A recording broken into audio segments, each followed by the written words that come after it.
ఇదిగో అమ్మా. థ్యాంక్స్ అండి. నానా నానా నీళ్ళు తాగు నానా. తాగయ్యా.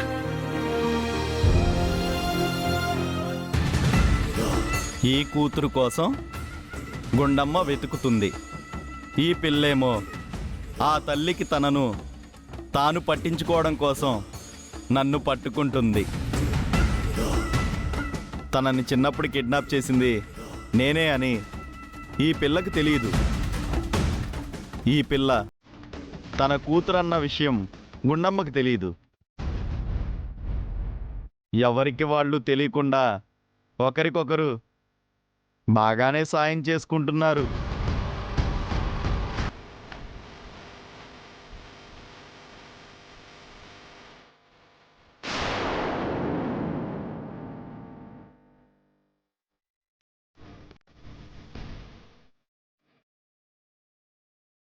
ఇప్పుడు ఎలా ఉందయ్యా?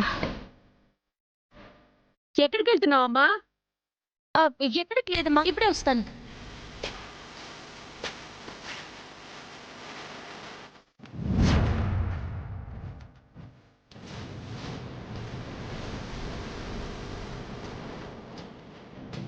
అమ్మా పల్లవి! అమ్మా పల్లవి, పల్లవి!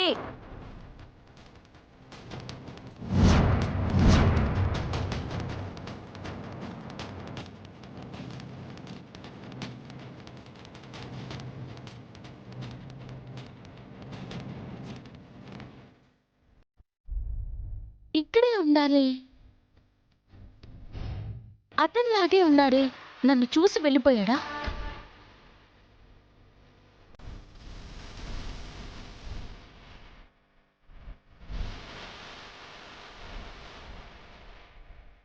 ఏంటమ్మా, ఏం వెతుకుతున్నావు? ఏం లేదు నాన్న, ఎవరో తెలిసిన వాళ్ళ అనిపిస్తేను. సర్లే, నీకు దగ్గు తగ్గిందా? తగ్గిందమ్మా. పదండి ఇంటికి వెళ్దాం. మళ్ళీ గుండమ్మ గారి ఇంటికి వెళ్ళాలి. రా రా నాన్న.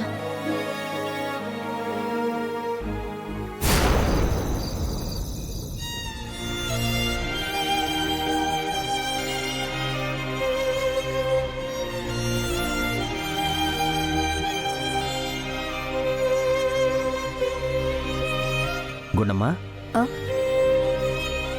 ఇదిగో స్వీట్ తీసుకో. స్వీట్ దేనికండి? ఈ మధ్య నాకు తెలియకుండా రహస్యాలు మెయింటైన్ చేస్తున్నావు కదా,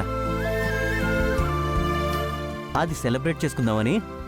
నేనేమీ సీక్రెట్స్ మెయింటైన్ చేయట్లేదే.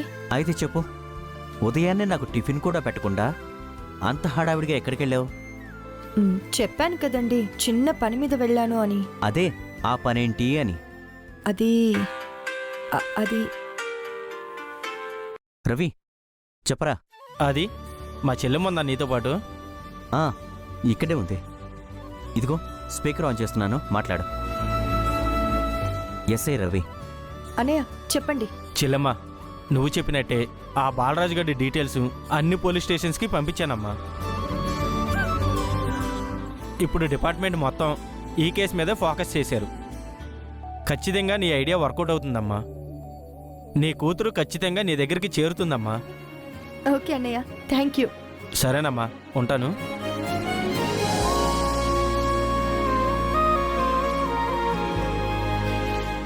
రోజు రోజుకి నువ్వు నా దగ్గరకు వస్తావని నమ్మకం కలుగుతుందమ్మా.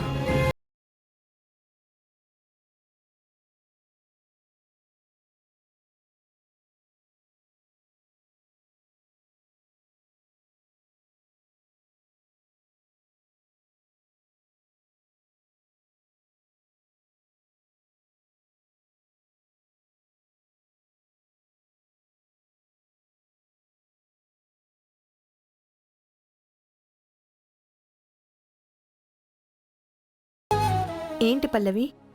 డిన్నర్ రెడీ అయింది. మిమ్మల్ని భోజనానికి పిలవడానికి వచ్చాను. సరే వస్తాం పద. అమ్మా, ఇంతకీ ఎవరిదా ఫోటో? చిన్నప్పుడే మా అమ్మాయి మాకు దూరం అయిపోయిందని చెప్పాం కదమ్మా, అది తన ఫోటోనే. దాని గుర్తుగా మాకున్నది ఇదొక్క ఫోటోని. మీ అమ్మాయి చిన్నప్పటి ఫోటో నేను ఒకసారి చూడొచ్చా? చూడమ్మా.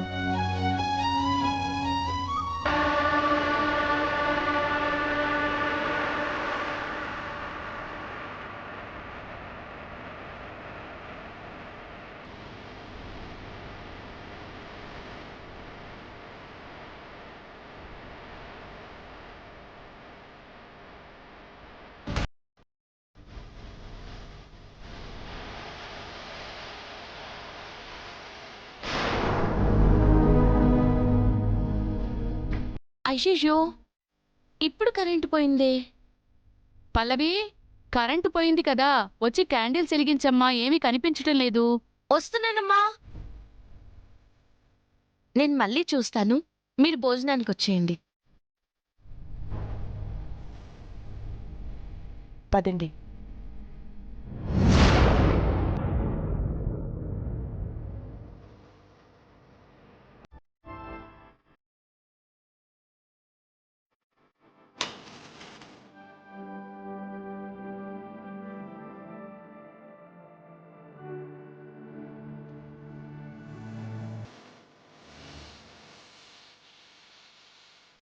కరెంట్ వచ్చేసింది.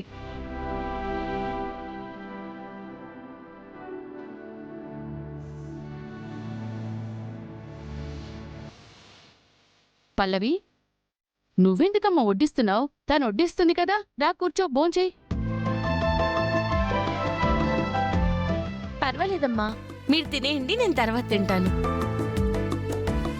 ఇంకెప్పుడు తింటావు పల్లవి? నువ్వు మళ్ళీ ఇంటికి వెళ్ళాలి కదా. ఇప్పటికే ఆలస్యమైపోయింది. నువ్వు కూడా తినే.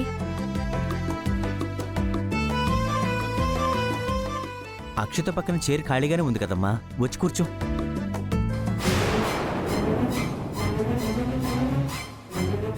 పర్వాలేదండి. పల్లవి కూర్చో. కూర్చో అమ్మా, ఏం కాదు, కూర్చో. పర్లేదు, కూర్చో పల్లవి. దా కూర్చో.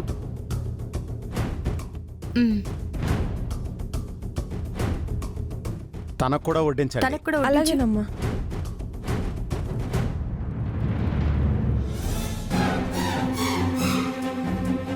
హే, నా పక్కన కూర్చుంటావేంటి?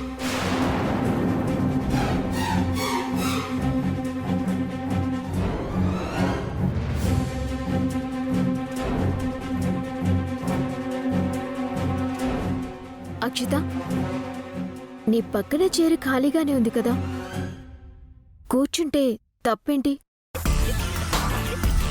బెడ్ పెద్దగా ఉందని చెప్పుల్ని తీసుకొచ్చి బెడ్ మీద పెట్టుకుంటావా? గుమ్మం బయటే పెడతాం. ఏది ఎక్కడుండాలో అక్కడుంటేనే బాగుంటుంది.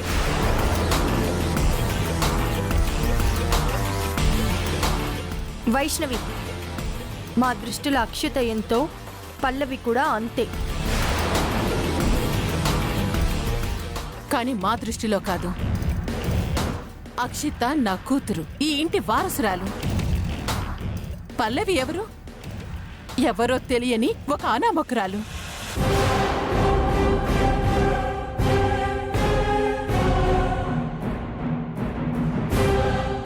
అమ్మా వైష్ణవి, ఏంటమ్మా, ఏంటా మాటలు?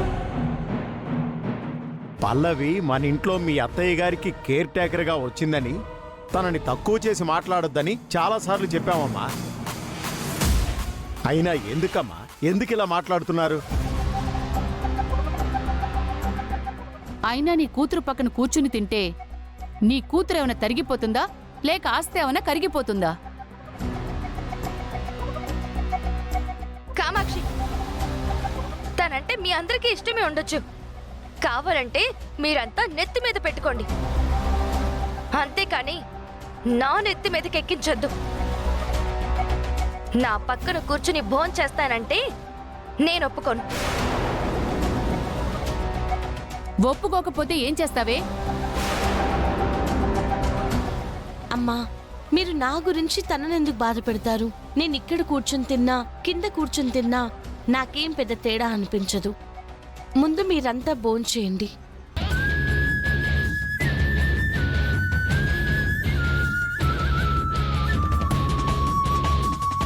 పల్లవి కూర్చోమ్మా.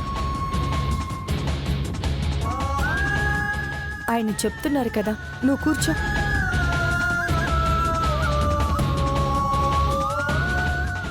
నా కూతురికి నచ్చకపోయినా తను భోజనం చెయ్యను అని వెళ్ళిపోతున్నా మీకేం పర్వాలేదు. అక్షిత భోజనం చెయ్యడం చెయ్యకపోవడం తన నిర్ణయం. కానీ అత్తయ్య గారు పల్లవిని మనతో పాటు భోజనం చేయమని చెప్పారు. ఇంటి పెద్దగా ఆవిడ మాటని మేము గౌరవిస్తాం. మీరేం చేస్తారో మీరే ఆలోచించుకోండి. పల్లవి, నువ్వు కూర్చో అమ్మా.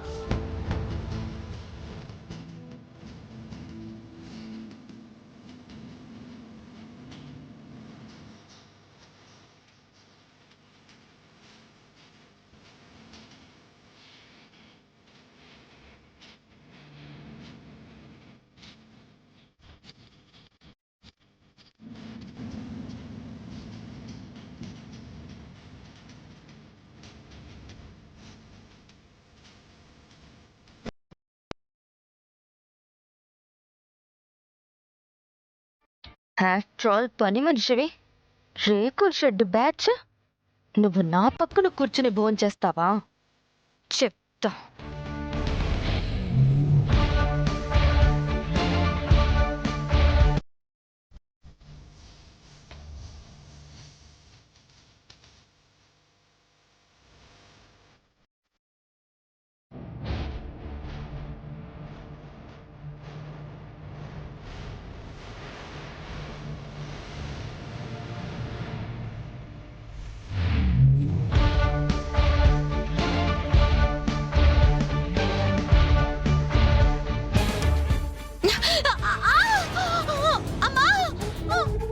పల్లవి, అయ్యో, పల్లవి.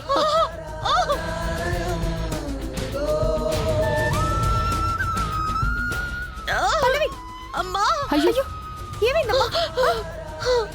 సాంబార్ పడిందమ్మా. అమ్మా.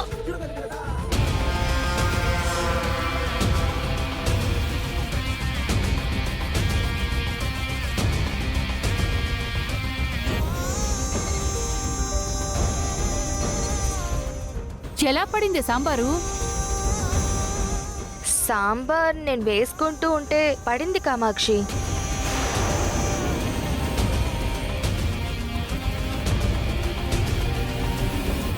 కళ్ళు నెత్తిమీద పెట్టుకుని తీసుకున్నావే ఏంటత్తయ్య గారు? ఏదో పొరపాటున పడితే అదేదో కావాలని చేసినట్టుగా మాట్లాడుతున్నారు. కావాలని చేసిందో లేక పొరపాటున పడిందో తెలుస్తూనే ఉందమ్మా. నీ పక్కన కూర్చొని భోజనం చేస్తుందన్న కోపంతో ఇలా చేస్తావా?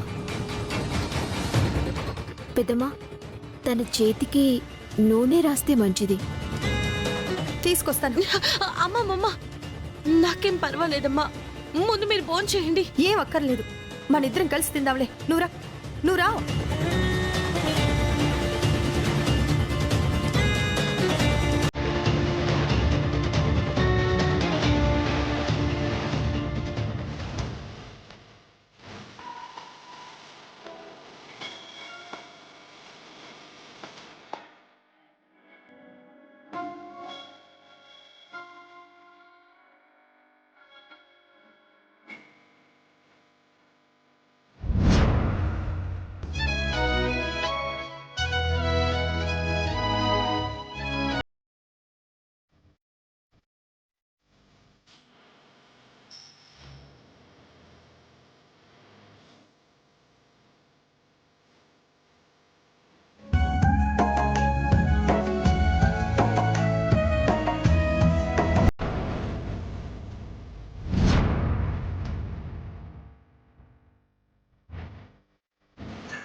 ఎందుకు ఏడుస్తున్నావమ్మా? ఇదేడుపు కాదమ్మా, ఆనందంతో వస్తున్న ఆనంద బాష్పాలు. నేనే మీ కూతురు అనుకుని ప్రేమతో తినిపిస్తున్నారు కదా, అందుకేనమ్మా.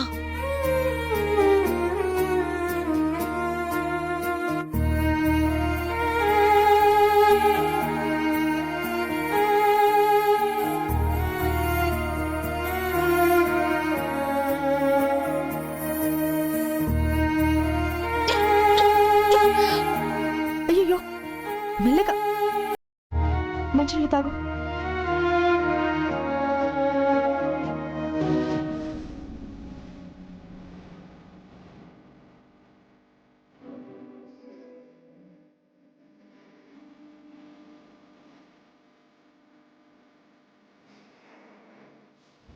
చాలమ్మా. ఇంకో 2 ముద్దలు తిను.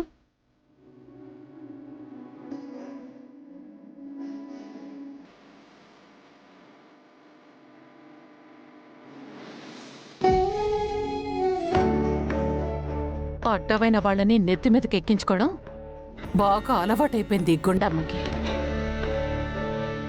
పద.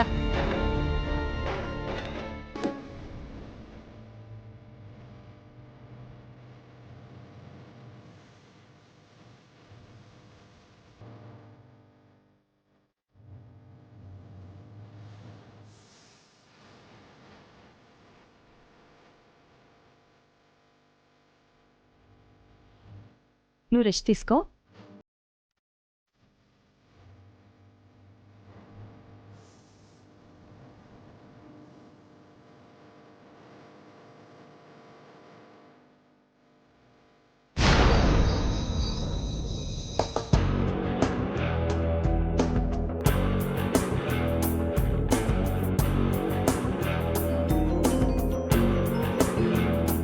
హలో చరణ్. హాయ్ అక్షిత, ఏం చేస్తున్నావు? ఏం లేదు, ఇప్పుడే డిన్నర్ కంప్లీట్ అయింది. మరి నువ్వేం చేస్తున్నావు? డిన్నర్ అయిపోయిందా? చేశాను. అసలు నీకు ఎందుకు కాల్ చేశానంటే, నాతో ఆల్బమ్ చేయించుకున్న వాళ్ళు నాకు కాల్ చేశారు. త్వరలోనే రికార్డింగ్ స్టార్ట్ చేయాలి. ఇంకొకసారి నీ వాయిస్ ఫైనలైజ్ చేద్దాం అనుకుంటున్నాను. ఓకే ఓకే చరణ్, రేపే కదా, ఏదో ఒకటి చేద్దాంలే. ఏదో ఒకటి చేయడం ఏంటి? పాడింది నువ్వే కదా. నేనే పాడతాను. నా ఆల్బంలో పాడుతున్నావు కదా. డెఫినెట్ గా పాడతాను చరణ్, భలే వాడివే. రేపే కదా, పాడేస్తాను. Okay Charan, bye. Okay bye.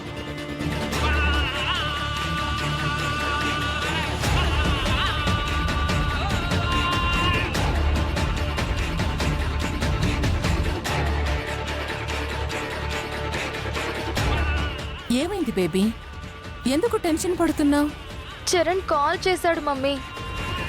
రేపు మళ్ళీ నా వాయిస్ టెస్ట్ చేస్తాను, పాట పాడాలి అంటున్నాడు.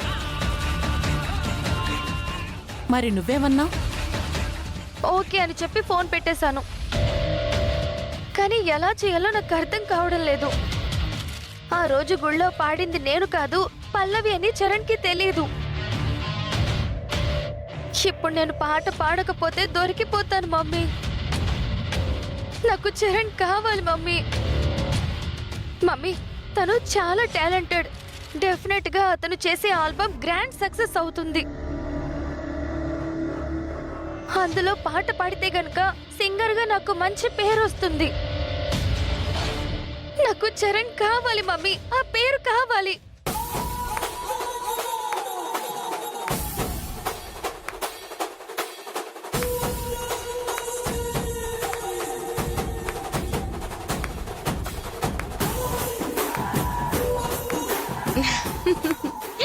ఓహోహో, ఇదా విషయం.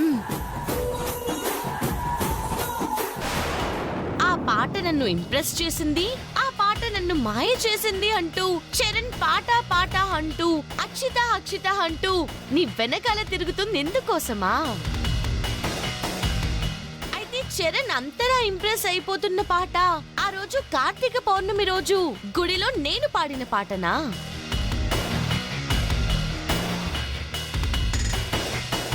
అవును, ఆ రోజు గుళ్ళో పాడింది నేను అని చరణ్ అనుకున్నాడు. పాడింది నేను కాదు, పల్లవి అని అప్పుడే చెప్పేస్తుంటే ఇప్పుడు ఇంత టెన్షన్ పడాల్సిన అవసరం వచ్చుండేది కాదు కదా. సరే, ఇప్పుడైనా పోయిందే ఉంది. రేపు చరణ్ చెప్పినట్టు తన దగ్గరికి వెళ్ళు. సారీ చరణ్, ఆ రోజు గుడిలో పాడింది నేను కాదు పల్లవి అని చెప్పి. నేను చెప్పను. అయితే నేను చెప్తాను. చెప్తే నేను ఊరుకోను. ఆహా, సరే అయితే వెళ్ళి తన ముందు పాట పాడి. నీ గొంతు వింటే మ్యాటర్ తనకే అర్థం అవుతుంది. హే, నా కూతురికి చరణ్ కావాలి. తిను అతని ఆల్బంలో పాడాలి. ఎలా పాడుద్ది? ఆ పాట పాడింది నేను కదా.